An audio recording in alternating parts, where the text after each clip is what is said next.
Good morning বন্ধুরা, আশা করি তোমরা ভালো আছো, খুব সুস্থ আছো। আর টাইমটা দেখে নাও তোমরা, এখন থেকে ভিডিওটা শুরু করো।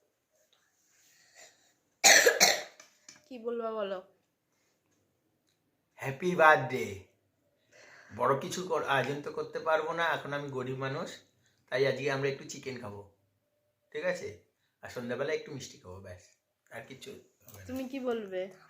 আজকে হলো ভাইয়ের বার্থডে বলে আমি আজকে মায়ের জন্য একটা বার্থডে কার্ড বানাবো, হয় সেটা মাকে দেবো, মা বলেছে খুশি হবে, আর সেটা রং করে আমি দেবো। ঠিক আছে, তো থ্যাংক ইউ। তোমার পাপাকেও অনেক থ্যাংক ইউ।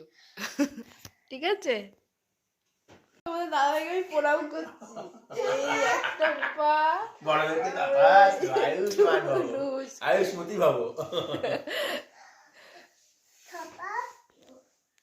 হয়েছে, ছাড়ো।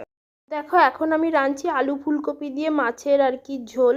হ্যাঁ, কি বলো তো, আর সকালে রুটি করেছি, আর এদিকে ভাত এখনও বসায়নি। ভাত দেখো আজকে প্রচণ্ড ঠান্ডাও পড়েছে, তো আমি ভাবলাম যে ভাত একটু বেলাই আজকে করবো। আর তোমাদের দাদাভাই একটা দেখো এখানে লজেন্স দিয়ে গেছে।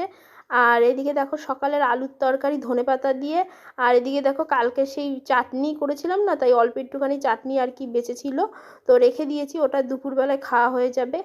আর এইদিকে দেখো, সত্যি কথা বলতে তোমাদের দাদাভাই মাংস আনতে সকালবেলায় তোমাদেরকে বললো কি মা যে মাংস আনবো, কিন্তু সত্যি কথা আমি বারণ করেছি যে মাংস এনো না।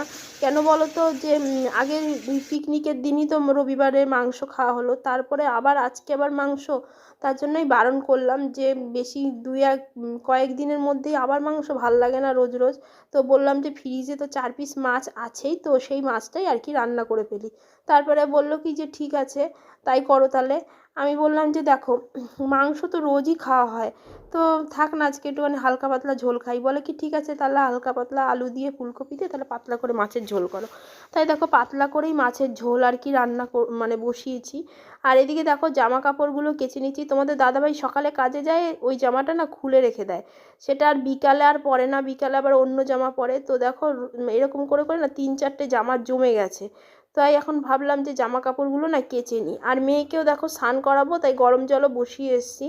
আর আজকে না উঠোনে কাচলাম, এত ঠান্ডা লাগছিল যে ভাবলাম যে মেশিনে কাচি, কিন্তু মেশিনে কাচতে ইচ্ছে করলো না, যে ঠান্ডাও লাগছে, তারপরে অল্প কটা জামা কাপড়। দেখো মেয়ে এসে, মেয়ে আবার আমাকে একটা ছবি এঁকেছে যে মা তোমাকে একটা ছবি এঁকে দেবো। ওই দেখো ছবি তোমাদেরকে দেখালো, ওটাকে বললো রং করে নিয়ে আসবে। আমি বললাম ঠিক আছে, তুমি রং করো, আমি ততক্ষণ কেচে নিই জামা কাপড়গুলো। তাই দেখো তাড়াতাড়ি করে তোমাদের দাদা ভাইয়ের জামা কাপড়গুলো কাচছি।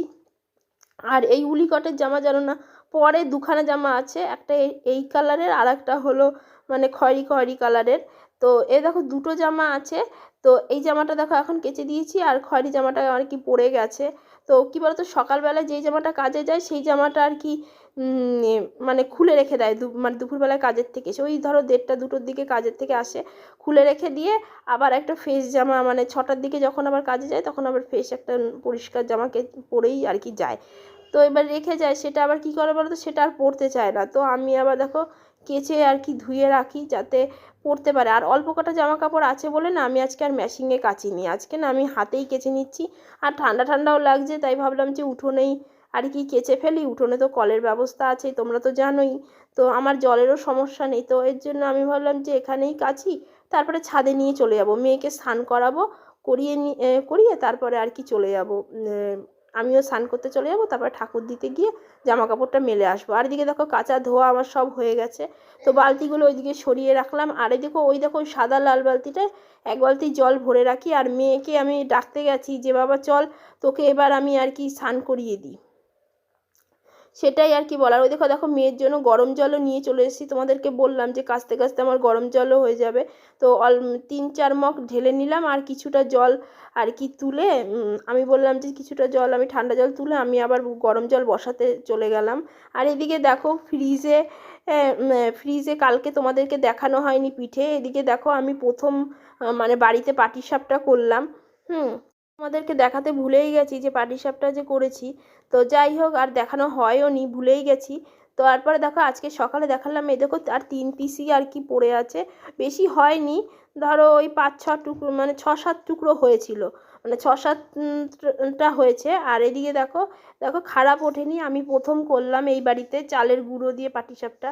হ্যাঁ আমি কী বলতো, আমি পারি করতে, কিন্তু কোনো দিন মানে নিজের হাতে একা মানে বেটে বুটে করিনি। আর ভেতরে দেখো পুর ঢুকিয়ে দিয়েছি এই জায়গাটায়, মানে মাঝখানটায় দিয়েছি হ্যাঁ পুরটা, সেটাই তোমাদের সঙ্গে একটুখানি দেখালাম। আর এদিকে দেখো খারাপ হয়নি, ফ্রিজে আর 3টেই বেঁচে আছে। তোমাদের দাদাভাই খেয়েছে ঠিকই, কিন্তু গ্যাস হয়ে গেছে বলে আর বললো আমি আর খাবো না, তোমরা যা আছে বাদ বাকি ভাগ করে খেয়ে নিও। মানে 6-7 পিস হয়েছিল। ধরো তাই তোমাদের দাদাভাই 1 টুকরো খেয়েছে, আমি 1 টুকরো খেয়েছি, মেয়ে 1টা খেয়েছে।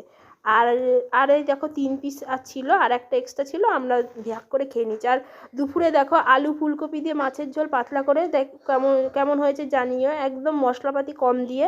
আর এদিকে সেই সকালের আলুর তরকারিটা আর ওই সেই চাটনিটাই রইলো। আর ওই দেখো লজেন্সটা ওই পাশে রেখে দিয়েছি, তোমাদের দাদাভাই আমাকে লজেন্স দিয়েছে। তো আর মেয়ে এখন দুপুরবেলা একটা পাটিসাপটা খাবে বলে বায়না করছিল, আমি বললাম এত ঠান্ডা তুই খাস না বাবা, হ্যাঁ পরে আবার তোকে আবার মানে ঠান্ডাটা কাটলে তখন আবার খাবি, সেটাই আর কি। চলো এবার বাইরে যাই, একটু রোদে দাঁড়াই, খুব শীত করছে, ঠাকুর দিয়ে আসলাম, এসে জামা কাপড় ছাড়াবো। এখন টাইমটা তোমাদের মেয়ে ক্রিকেট খেলার জন্য লাফাচ্ছে, ঠিক আছে ওই দেখো টাইমটা তোমরা দেখে নাও। আর ভিডিওটা এখানে শেষ করছি, ভিডিওটা ভালো লাগে